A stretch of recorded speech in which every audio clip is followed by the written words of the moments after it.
Thank you so much. And yes, I'm always thrilled to be with this group of fighters. And boy, do we have the team. Senator Sanders, it is such an honor to be introducing this bill in the House with Keith Ellison, the chair of our Progressive Caucus, with Rick Nolan from the great state of Minnesota. And we have over a dozen members that are original co-sponsors, including Bobby Scott, who's the ranking member of the Workforce and Ed Committee.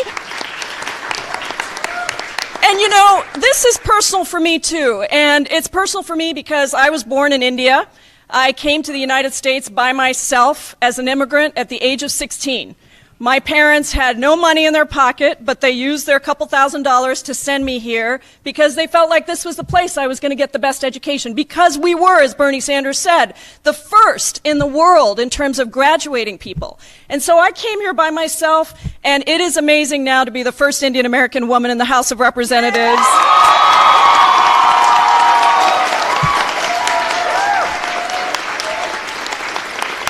But most importantly, to be here with the campaign promise that I came with, that I was going to introduce this bill. It's been incredible to work with Senator Sanders, Elizabeth Warren, and everybody that's been working on this bill, because we know that there is a crisis in public education. You know, my parents used to tell me, if you want a good job, then go get a college education. And if you get a college education, you will get a good job and you'll be able to take care of your family. But the unfairness of it is that we no longer are in a situation where we had that free college. We knew what to do before. We did it. We invested in Pell Grants. We invested in the GI Bill. We invested in free college in places like City University of New York and the University of California system, because we knew that an investment in education paid dividends for everybody.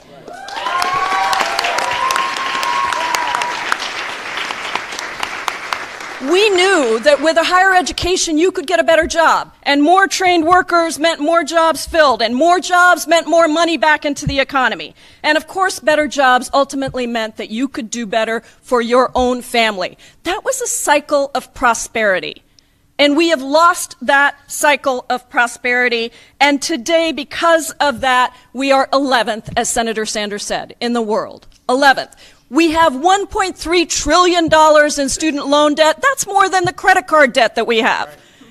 And we no longer cover tuition in the way that we used to. And so today, 82% of our students who go to public universities come out with debt, anywhere from $30,000 to $100,000. I'll tell you, since we've been working on this and through the campaign, story after story about dreams that have not been fulfilled, about families delayed, about choices that were made about whether somebody was going to get breast cancer surgery or pay their student loan.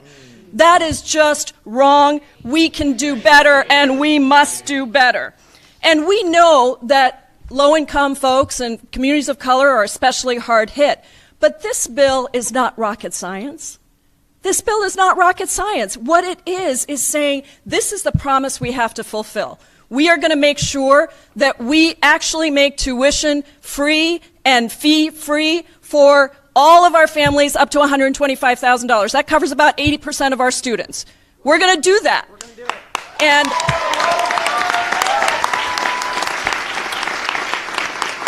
And we're going to make sure that we cut our debt, because it is ridiculous that we're profiting, as Senator Warren said, off of student loans, and we're going to make sure that we cut that rate in half and that we allow people to refinance their college debt just like we do our houses and a lot of other things. So that's really important, and so is the tripling of investments into TRIO and work-study programs, because we know that when we target investments towards first in the family to go to college and towards low-income students, we all succeed.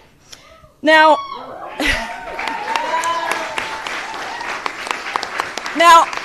I like to say that this bill creates a new normal. There is nothing normal about graduating with massive student debt, where you live in fear of predatory debt collectors and wage garnishers that have been contracted out, by the way, by the federal government. That is wrong, and it's not normal.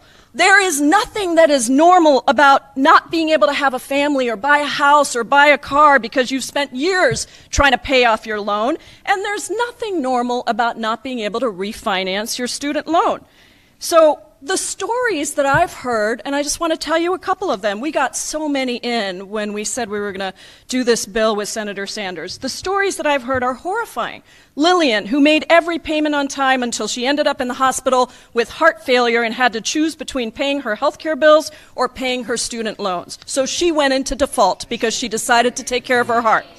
Teresa, who's 57 years old, and by the way, the fastest growing group of people with student loans are elder adults because they're taking on loans for their kids and their grandkids. So here's what Teresa said. Either I manage to work another 20 years and somehow manage to pay the damn thing off, or I die or become disabled and it gets discharged. Susan, who's a public school teacher and has over $80,000 in student loan debt and is dealing with the sale of her loans to predatory lenders, and she's terrified that she's going to be homeless. Sydney, who's the first to go to college, a National Merit Scholar with a physical disability, can't make her payments or fulfill her dream of being a civil rights lawyer. That is not right, and we are ready to end that. And when I've talked about this bill today and in the past week, some people say to me, well, do you really think it's going to happen? Well, let me tell you, do you really think that people thought we could defeat the repeal of the Affordable Care Act last week? And we did it, right? So I've been a lifelong organizer, and here's what I say. The legislation is one piece, but now we need voices across the country. We need rallies and organized events at every college campus across the country.